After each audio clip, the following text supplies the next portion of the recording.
Hola, ¿qué tal amigos? ¿Cómo están? Espero que se encuentren muy bien. Les saluda Alex Hernández y les doy la bienvenida una vez más a mi podcast. Estoy bastante conmovido, quiero decirle, por la recepción que he tenido del capítulo anterior y quiero externar mi gratitud a todas aquellas personas que se tomaron el tiempo para escribirme y compartirme también sus apreciaciones y recuerdos de esos días tan difíciles.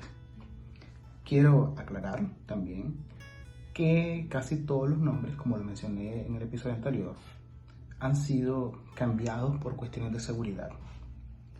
Mañana más tarde, cuando por fin se pueda publicar este libro, con el respectivo permiso de esas personas, pues vamos a poner sus nombres reales, con el previo permiso de ellos, ya le dije. Antes de eso quiero compartir algunos comentarios, un par de comentarios que encontré por ahí que me hicieron llevar a través de mis redes sociales sobre este episodio. Uno de ellos es Lenín, que ya me había escrito antes y me dice: Alex, estoy terminando de escucharte. Trato de ponerme en la piel de todos esos jóvenes y me da escalofríos. Increíble todo lo vivido. Un abrazo, chavalo. Otro abrazo para vos, Lenín. Brenda, que es una persona que también vivió esos momentos difíciles, me escribió mucho tiempo después de que no sabía nada de ella y me dice: el 15 de julio, ¿cómo olvidar esa fecha?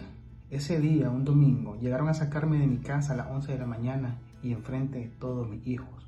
Una fecha que jamás olvidaré, Alex. Saludos, Brenda, espero que te encuentres muy bien y te mando un abrazo hasta donde estés.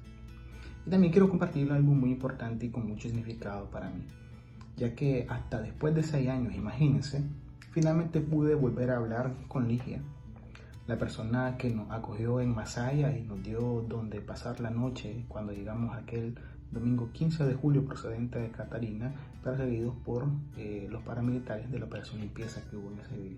En realidad fue bastante grato volver a hablar con ella. Bueno, sin mayores dilaciones, continuaremos con este episodio en el lugar donde nos quedamos de este libro que se llama Buenos días, teniente, capítulo 7, Un ángel en Masaya.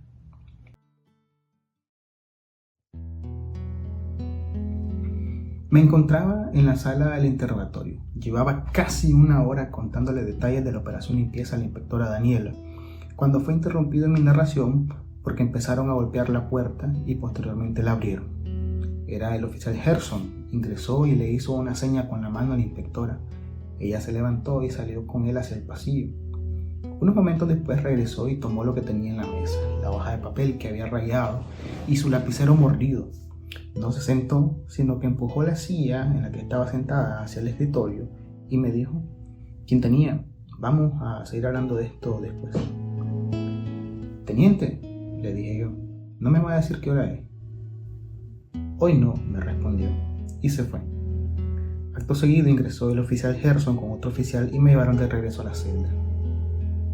En la madrugada del día siguiente volvió a ocurrir lo mismo que la noche anterior. Un oficial llegó de madrugada a despertarnos a todos y a mandarnos a bañar. Otra vez Medardo y yo nos pusimos a la orilla de la puerta para escuchar, tratando de adivinar qué es lo que pasaba. Y otra vez se llevaron de su celda a algunos y los regresaron un par de horas después. Habían ido también al juzgado. Nosotros nos quedamos hablando un rato y después nos volvimos a dormir. Nos despertamos con el desayuno y iniciamos la rutina de todos los días. Medardo fue llevado a entrevista primero y luego llegaron a traerme a mí. La inspectora Daniela ya estaba ahí, siempre con su mascarilla, el pelo recogido en una sola moña. Esta vez llevaba su agenda, su mismo lapicero mordido y su reloj. Como pude ver, eran como las 10:20 de la mañana.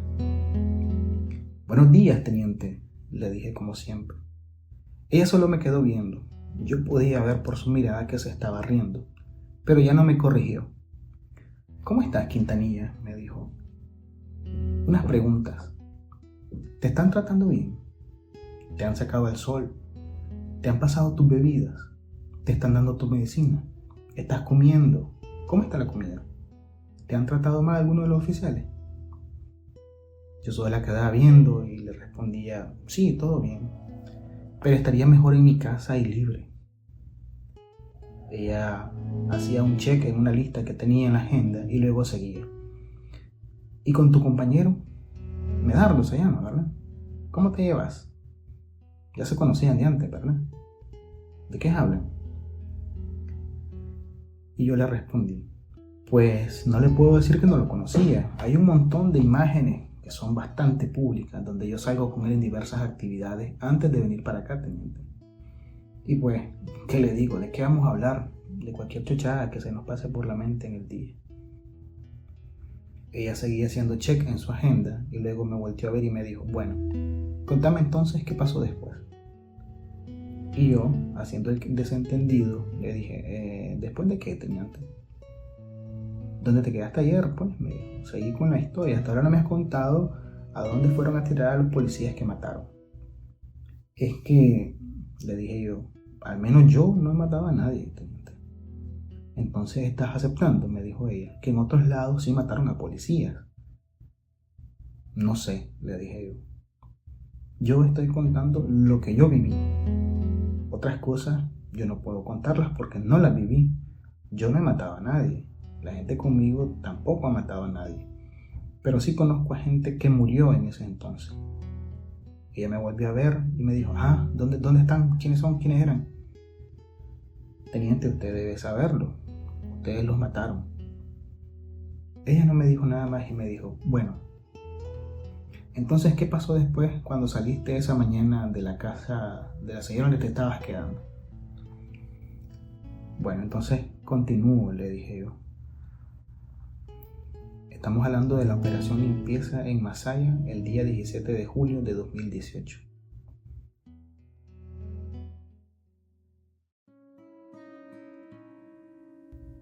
Antes de las 5 de la mañana, apenas estaban saliendo las primeras luces del día, cuando Ligia llegó a despertarme muy apurada. Levántate, papito, levántese, mamita. Cayó la guardia, vamos. En ese momento, April y yo nos pusimos de pie. Por suerte ya teníamos listas nuestras cosas en las mochilas. En realidad no teníamos más que lo que andábamos puesto y unas cuantas cosas más. En unos cuantos minutos estábamos listos. Ligia me instó a que saliéramos cuanto antes. Según los reportes, los paramilitares apenas estaban llegando por el Coyoteco. Lo que no sabíamos es que estaban llegando por todos lados, por Granada, por los pueblos, por las comarcas. Me despedí de Ligia con un abrazo, pero nunca más la volví a ver. Al salir a la calle, aunque apenas estaba amaneciendo, ya había mucho movimiento. La casa de Ligia estaba a 3 cuadras de la placita de Monimbo. Hacia allí nos dirigimos April y yo. Íbamos apurados, casi corriendo. En esas 3 cuadras que recorrimos, es como que si toda Masaya hubiese despertado de golpe. Con cada cuadra que avanzábamos nos mirábamos cada vez más rodeados de gente, de chavalos con sus morteros y sus caras cubiertas con una camisa enrollada. Desde la placita hacia el parque central, prácticamente había una barricada en cada cuadra. Incluso en algunas de esas cuadras habían más de una. Eran altas, bien anchas, eran unas obras arquitectónicas a base de adoquines. Cuando llegamos a la placita, nosotros quisimos avanzar, pero ya no pudimos. Los tranques estaban cerrados frente a nosotros. Pero lo que en realidad nos detuvo fue el hecho de que allá en la distancia, un par de cuadras desde el parque central hacia nosotros, una horda de camisas azules y encapuchados armados con AKs y sabrá Dios qué tipo de fusiles sacados del mismísimo infierno, venían saltándose las barricadas mientras otros venían detrás de ellos abriendo fuego de manera indiscriminada en dirección hacia donde estábamos nosotros. Los silbidos de la pala nos hicieron agacharnos y de nuevo sobre nosotros, sin necesidad de voltear a verlos, descubrimos que estábamos de nuevo bajo la vigilancia de drones, pero esta vez eran más de uno. Los chavalos con sus morteros, a pesar de las balas, seguían respondiendo al fuego de los paramilitares, pero sostener eso era casi misión imposible. Detrás de los paramilitares venían tractores amarillos, palas mecánicas y bulldozers y varios camiones apartando los adoquines. April y yo buscamos cómo regresar en dirección de donde Ligia vivía, pero al avanzar hacia donde ella nos encontramos con otra pared de camisas azules. Algunos de ellos estaban irrumpiendo en la casa de Ligia. En ese momento nos dimos cuenta de que ya salir de Masaya era prácticamente una misión imposible. Retrocedimos hacia la placita y nos detuvimos en seco. Del lado norte venía gente corriendo huyendo de los paramilitares que ingresaron a Masaya por el museo y por los tranques de Mebasa. Solo se podía avanzar en dirección hacia el sur, pero siguiendo ese camino solo se podía tratar de llegar a la laguna de Masaya o el camino que va para Niquimio. Pero ese pueblo, Niquinó, ya había sido controlado 2 días antes. Nos quedamos en una esquina. April me tenía sujeto de la mano. Decidimos avanzar en dirección al anexo de Salesiano, que está a unas 5 o 6 cuadras de la puerta principal de este. Pero ya los paramilitares habían hecho un movimiento de pinza y salieron delante de nosotros, y estaban obligando a los que huíamos a tomar una sola dirección, que era hacia Magdalena. Mientras tanto, el ruido de las aspas de los drones nos tenían abrumados y también el silbido de las balas. En eso estábamos corriendo sobre la acera de una casa para no estar en plena calle a merced de los balazos, cuando enfrente de nosotros se abrió una puerta de una casa vieja. Una señora bastante mayor, menuda, delgada, de brazo firme, nos detuvo y nos quedó viendo, y nos preguntó que si nosotros íbamos huyendo, y entonces nosotros le dijimos que sí. Algo me dijo que podía confiar en ella. Ella me tomó de la mano y yo tomé de la mano de April y nos condujo al interior de su casa. En la sala no había nada, solo un par de sillas pegadas y una mesa vieja. Nos llevó hasta el fondo de la casa, donde estaba un patio abierto y un corredor que era una extensión de la vivienda. Ahí su familia estaba viendo las noticias con el volumen bajo. No nos preguntaron nada, nos ofrecieron comida y café y nos dijeron que nos sentáramos debajo de una mesa de concreto de esas que usan para hacer tortillas. Afuera se escuchaba el ruido de la gente corriendo, de los drones volando y de las balas silbando. Algunas de esas balas se escuchaban cuando impactaban sobre los adoquines y sobre los tejados de las casas. Llamé rápido a mi familia y le dije que por el momento estaba a salvo, pero yo seguía con la paranoia del teléfono intervenido y no me atrevía a decirle nada más. Como a la hora de estar ahí, la señora nos dijo que deberíamos bañarnos. Nos prestaron su baño y nos dieron ropa para que nos cambiáramos. Las horas pasaban y el ruido se iba alejando, por lo menos el de las balas y de los drones, porque mientras la persecución se alejaba, otro ruido se acercaba, el de los tractores y el de extrañas explosiones, seguidas por el bip, bip, bip de los tractores retrocediendo. Era obvio lo que estaba pasando. En ese momento estaban desmantelando los tranques de Masaya.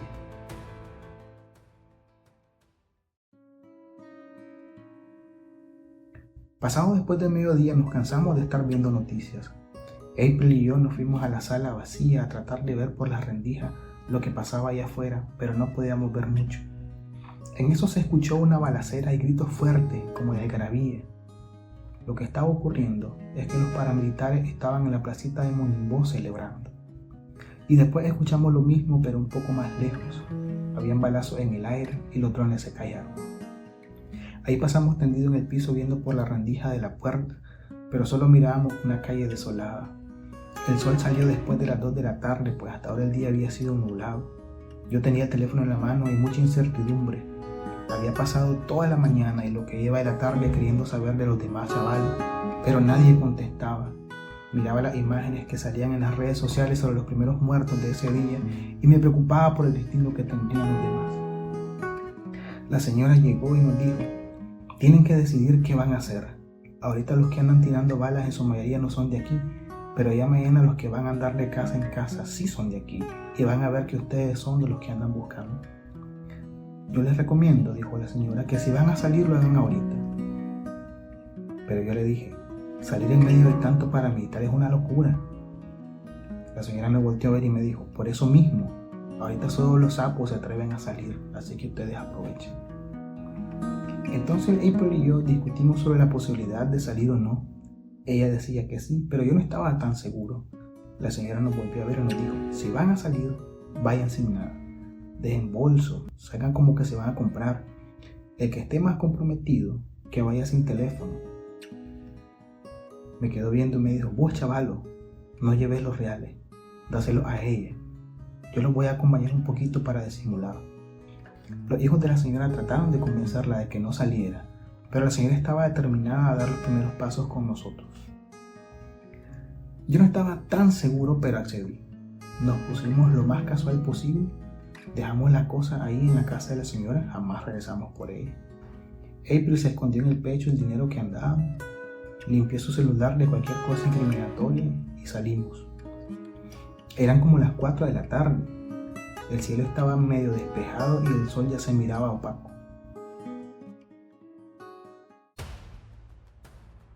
Apenas a la media cuadra estaba un tractor trabajando limpiando, donde estaba antes un tranque y muchos encapuchados alrededor levantando adoquines. Habían vecinos afuera que nos quedaban viendo, pero la señora era nuestro respaldo. Caminamos varias cuadras y pasamos por Magdalena. Llegamos a un punto en el que teníamos que volar para llegar a la placita, pero había ahí una plaga de paramilitares, policías y turbas. Camionetas de policías pasaban una tras otra. La calle que va a la placita ya estaba limpia de tranque. Yo iba caminando muy rígido y dudaba en cada paso. April entonces me quedó viendo y me dijo al oído: seguime la corriente, Alex.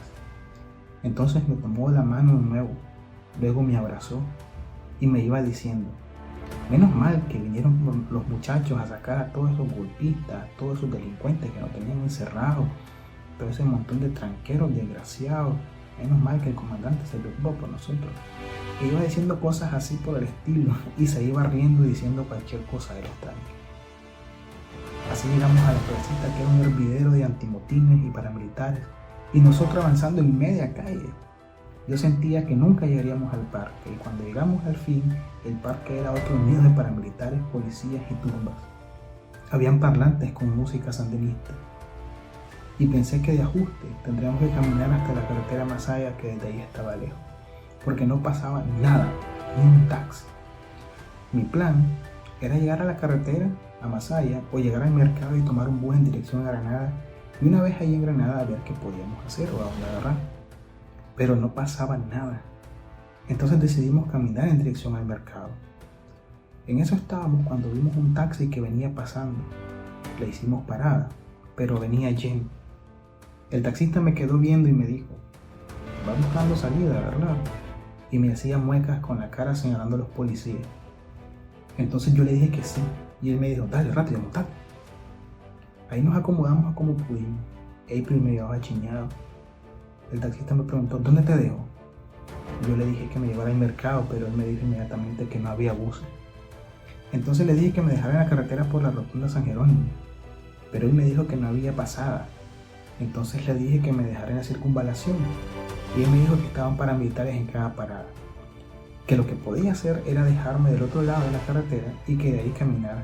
Entonces le dijimos que sí. Cruzamos toda la ciudad para llegar a la carretera Masaya. El despliegue que vimos nos sorprendió. Toda Masaya estaba tomada. El taxista nos dejó del otro lado. Unas cuantas cuadras adentro nos dijo que nos iba a dejar ahí.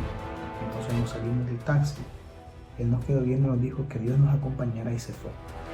El taxista no nos cobró. April y yo discutíamos sobre lo que podíamos hacer entonces.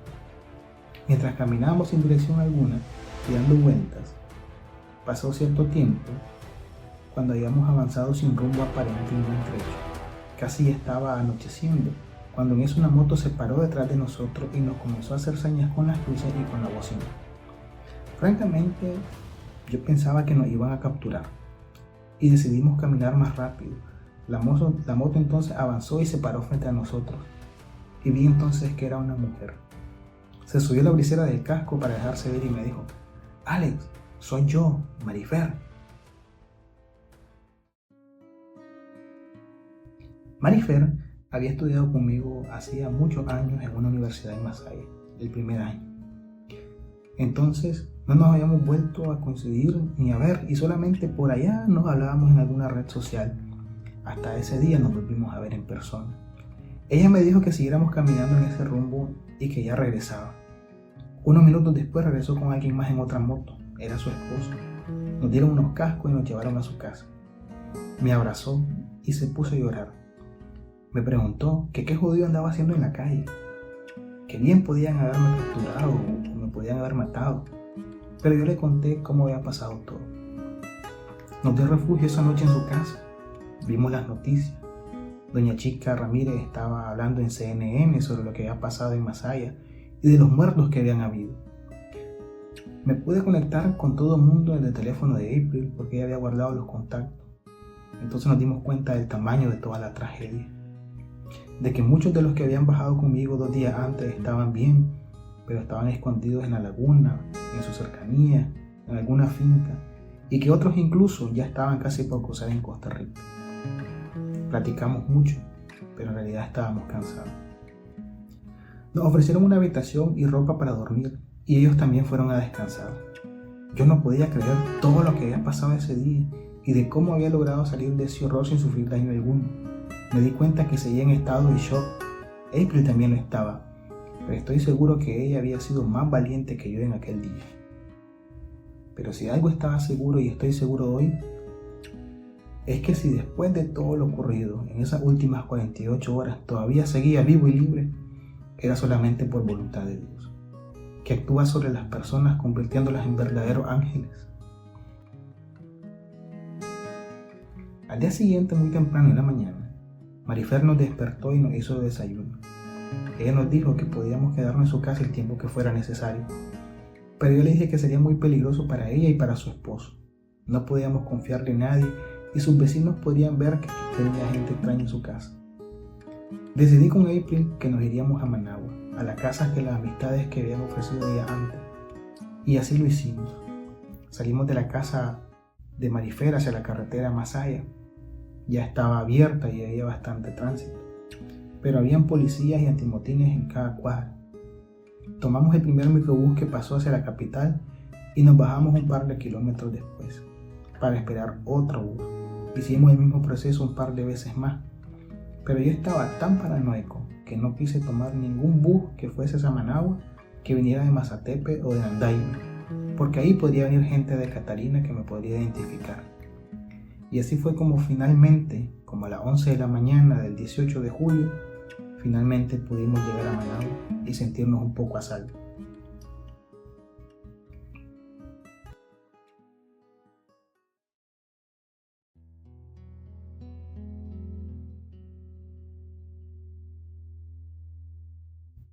La inspectora Daniela me quedaba viendo, tenía su lapicero moviéndolo en los dedos y estaba golpeando con los dedos de la otra mano el escritorio. Después de un momento me dijo: clase cuento es el tuyo.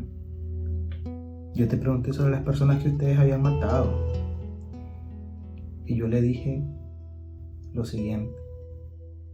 Bueno, yo le dije que iba a hablar de la muerte en los tranques y es lo que hice. Ustedes llevaron muerte a las tranques, no nosotros.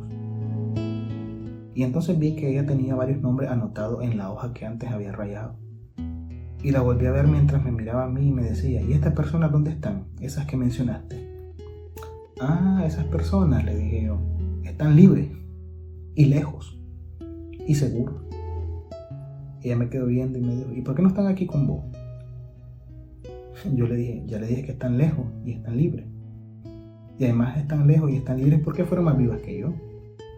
Y por supuesto que la historia que le conté, los nombres de algunas locaciones las he alterado.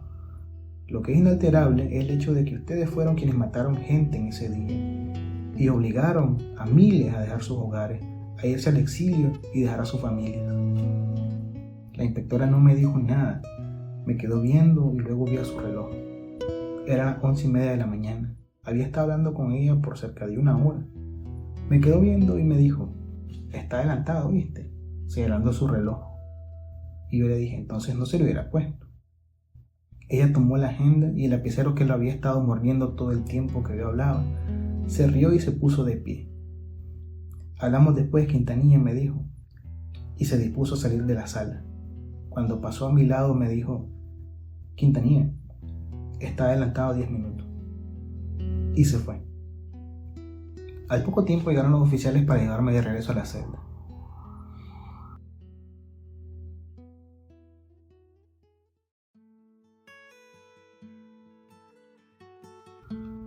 Y bueno, amigos, hasta aquí el episodio de hoy.